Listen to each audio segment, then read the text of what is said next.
A very good morning, class, and welcome to e-learning classes of business studies. My dear students, in previous lecture, that was lecture number 25, we have covered the topic delegation of authority, and in that we learn about accountability, authority, and responsibility, and how they all are correlated. That all we learn in that lecture number 25. Now, my dear students, today we will start your new lecture, and in your new lecture, that is lecture number 26, we will cover the last topics of this chapter, that is centralization and decentralization. In summarized way, अगर मैं आपको कहूँ तो centralisation और decentralisation क्या होता है?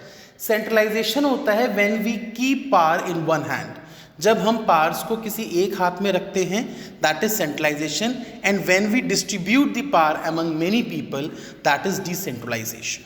So what is decentralization? Decentralization of authority means dispersal of authority to take decision throughout the organization up to the lower levels. जब हम अथॉरिटी को डिस्पर्स कर देते हैं, डिस्ट्रीब्यूट कर देते हैं, बाइफरकेट कर देते हैं amongst different people of the organization so that they can take decision, that is called decentralization. It implies reservation of some authorities with the top level management and transferring rest of the authorities to the lower level of the organization. Decentralization में क्या होता है? कुछ authorities को तो top level management अपने पास रखता है, बाकी सारी अथॉरिटीज़ को डिस्ट्रीब्यूट कर दिया जाता है, बाइफरकेट कर दिया जाता है लोअर लेवल में. This emphasizes lower level to take decisions regarding problem faced by them without having to go to the upper level. इसकी हेल्प से क्या होता है? लोअर लेवल के जो लोग होते हैं, जो एम्प्लॉइज होते हैं, वो डिसीजन खुद ले सकते हैं, उनको उसके लिए अपर लेवल पे जाने की रिक्वायरमेंट नहीं है. According to Allen के according, decentralization refers to systematic efforts to delegate to the lowest level all authority except the one which can be exercised at central points. Allen ये कहते हैं कि डिसेंट्रलाइजेशन एक सिस्टमैटिक एफर्ट है जिसकी help से हम लोअर लेवल को अथॉरिटीज़ डेलीगेट कर सकते हैं, सिवाय कुछ अथॉरिटीज़ के जो सिर्फ टॉप लेवल पे ही रहती हैं in their hands. Now centralization का मतलब क्या होता है? Authority retained at top level. Centralization means authority जो है वो टॉप लेवल पे रहेंगी और किसी को उन अथॉरिटी से कोई मतलब नहीं होगा. And decentralization it means systematic delegation of authorities at all levels and in all departments of a firm. Decentralization क्या होता है? जब हम सिस्टमैटिकली अथॉरिटीज़ को डेलीगेट करते हैं लेवल्स पे और डिफरेंट डिपार्टमेंट्स में. Now centralization and decentralization. Have a collective look on centralization and decentralization. आपकी बुक्स में टॉपिक ये अलग अलग दिया है, मैंने इसको कंसाइज करके एक साथ लिया है. C decentralisation represent the pattern of authority among managers at different level. Decentralisation क्या रिप्रेजेंट करता है?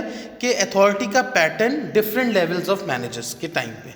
और centralisation of authority means concentration of power of decisions making in a few hands. और सेंट्रलाइजेशन क्या शो करता है? कि जब power of authority few hands में होती है. In such an organisation very little authority is delegated to managers at middle level and lower level.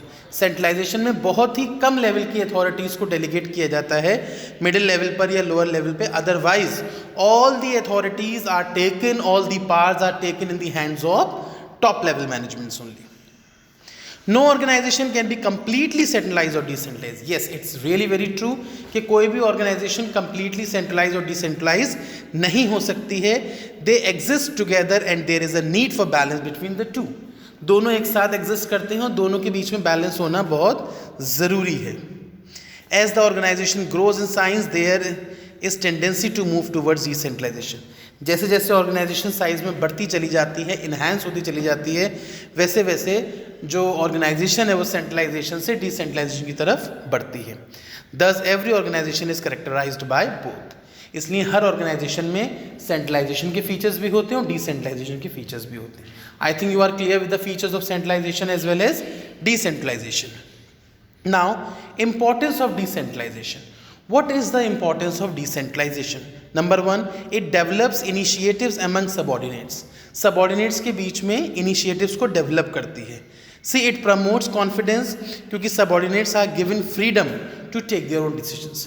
Confidence कैसे बिल्डअप होता है डिसेंट्रलाइजेशन में? क्योंकि हम सबऑर्डिनेट्स को फ्रीडम देते हैं कि वो अपने डिसीजन खुद ले सकें। एक बात ध्यान रखिएगा, डेलीगेशन और डिसेंट्रलाइजेशन में डिफरेंस है। डेलीगेशन में हम सेम लेवल की अथॉरिटी को किसी और को ट्रांसफर करते हैं, और डिसेंट्रलाइजेशन में हम अपने सबऑर्डिनेट्स को पावर देते हैं कि वो कोई डिसीजन खुद ले सकते हैं। Quick and better decision, yes, with the help of decentralization, the managers can take the better decisions and quickly decisions can be taken so that no time wastage can be there. Relieves the top executives from excessive workload. Top executive मतलब जो ऊपर के level पे जो top level management workers होते हैं उनके workload में भी थोड़ी सी रिलीफ आ जाता है, क्योंकि वो वर्क ऑलरेडी दूसरे लोगों को दे दिया जाता है। Managerial development, yes, with the help of decentralization, authorities are given to subordinates at the lower level so that they can take their decisions of their work, ताकि वो अपने काम का डिसीजन खुद ले सकें। In this way, opportunities to take decision help in the development of organization. इस तरीके से अपॉर्चुनिटीज़ जो हैं वो हेल्प आउट करती हैं ताकि हम डिसीजन आसानी से ले सकें। Fifth is better control, of course. When there will be decentralization, everyone will be able to evaluate their own performance at each level, and when everyone is able to evaluate their own performance, then overall activities will be controlled and better control will be there. Now let's have a look on difference between delegation and decentralization. अब delegation और decentralization लोगों को same लगता है कि delegation और decentralization same है, but there is the difference between delegation and decentralization.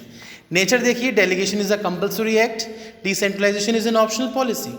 Delegation आपको करना ही करना है, लेकिन डिसेंट्रलाइजेशन एक ऑप्शनल है आपके लिए।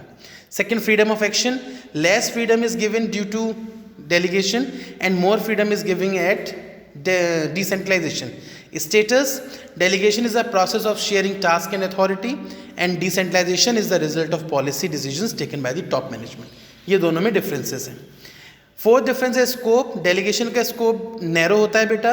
Y? Because it is confined to a superiors and his immediate and subordinate, where is decentralization is wide because it includes extension of delegation at all the levels of management. अगर हम purpose की बात करें, so delegation is to reduce the burden of manager, where is decentralization is to increase the role and autonomy of lower level of management. Delegation की help से managers का burden कम होता है, और डिसेंट्रलाइजेशन की हेल्प से लोअर लेवल ऑफ मैनेजमेंट में एक ऑटोनॉमी मीन्स एक पावर क्रिएशन हो जाती है। So delegation and decentralization is totally not same, they are a little bit, not little bit, are much more different from each other, right? With this, your delegation, decentralization completed and centralization completed. That's all from this lecture. Now in next lecture we'll take the case studies of the remaining portion of organizing chapter. Thank you and have a nice day. That's all from this lecture.